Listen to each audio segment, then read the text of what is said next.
First, I'll say it's a tremendous honor to be working with this group. I feel like the youngster, and it's a tremendous honor to work with my father, who I've admired my whole life as a performer. And this project has father-son resolution, and it's exciting to sort of address that in a collaborative and open-ended way, sort of able to explore these themes with my father in an open way where there's no pressure, and it's just it's exciting. It's also really exciting for me to work in this process with the different pods or scenes or themes that are happening throughout the project, throughout the piece, where we can incorporate improvisation into the improv is built into the way we're developing the material. It's really exciting to not feel like I have to control everything. I trust everybody in this group, I trust myself, and I know that I can gradually sprinkle the process with my creative input. It's also coming at a time where I'm interested in incorporating free elements, free rhythmic elements, improvisational elements into my composition, and so a lot of things are sort of emerging for me in various ways in this project.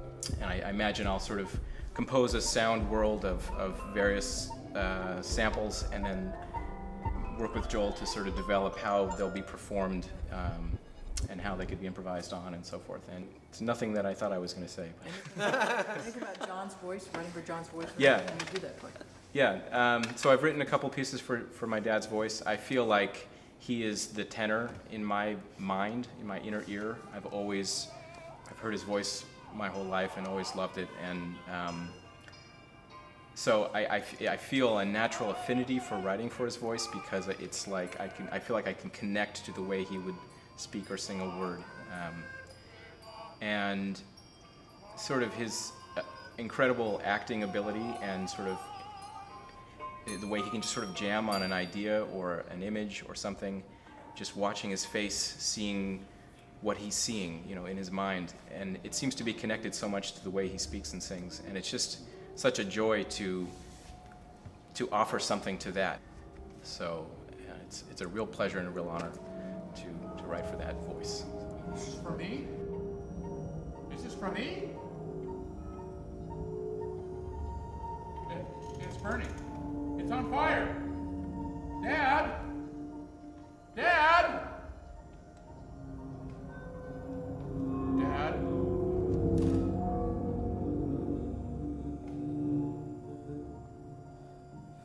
I mean, I'm not supposed to know this. But where are you? I'm not supposed to know this. But why aren't you here? I'm not supposed to know this, but something is missing. Something is missing. Something is missing. I can't do this.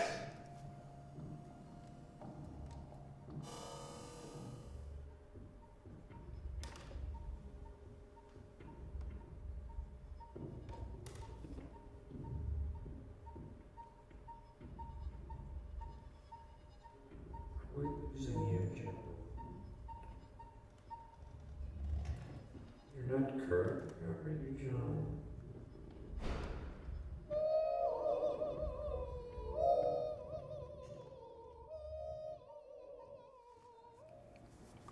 I started this project with everyone must be about a year and a half now, about a year and a half ago. And we began to develop a story. And over that period of time, the story kept evolving. And I think what we've evolved is that this is the story of John Swan, and we exist inside of his sort of mind stream. And John is resolving or trying to figure out aspects of his past that have not been resolved in his relationship to his father, who was a distant, cool man, and also the idea that his father raised these apricots. And the apricots were of this type that had no shelf life, and as a consequence were basically useless as far as being able to be sold or generate any income. They were cosmetically not perfect. The flavor was not immediate. They weren't hybridized, but they were very human. They were very of life, of real life, in that there was imperfection, subtle flavors, and John, as a young boy, could not understand why his father raised these. John grows up, goes off into the world, and during the course of this chamber opera, John is allowed to come to grips with this relationship, an unresolved relationship with his father. We're developing this in pods, as opposed to a linear narrative. A mysterious dead baby floating in a pond, a raging fire of an orchard, a mysterious man in a tall hat approaching him in this orchard. The idea is that they will ultimately add up to a story that the audience can take away. But within each of these pods, they're improvised off of specific themes, sort of like cumulative jazz, as it were. Seeing as there's a certain level of improvisation in the piece within this structure, I hopefully will be instigating a lot of movement variation, a lot of movement interaction, and sort of creating a sonic world that inspires us to move and to create a work that's engaging for the audience. I suppose my primary instrument may be the marimba lumina, which is an instrument that is emulates a say a marimba or a vibraphone type of keyboard, allowing me to play melodically, just like on those instruments. But it also has performance variables within its capabilities of acting more like a mixer, almost play with sound design, bring in and out sounds, manipulate them. So having both of those capabilities in one instrument gives me a lot of flexibility. We're hoping to use that, the presence of the instrument on stage theatrically as well. We may also use an instrument also designed by Buchla, and both of these instruments built with my assistants, called the Lightning, which takes infrared emitting wands or rings and translates gestures in space into musical gestures or musical control, and that may add another dimension to the performance.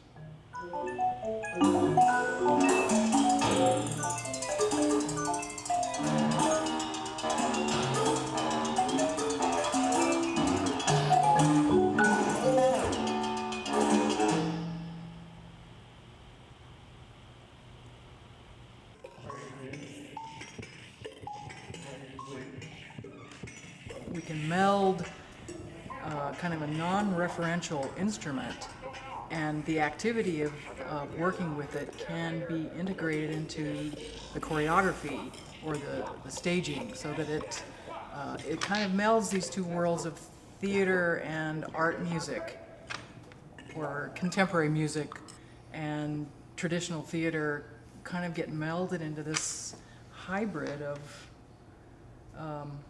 I guess you call it music theater or concert theater. We've been trying to find words to describe it for a long time, but I think we have a really good group representing different fields in a very cool combination. I mean, Philip coming from, traditional theater, and then bringing Joel in more as an actual character actor performer, as well as just an accompanist. And then plus, of course, my family is involved, and this dynamic of son the composer and father the performer, and another performer who we've worked with in different projects. I think that'll be really a unique interaction. I don't know of any other groups that have done that way.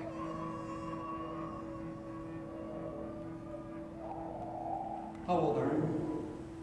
159.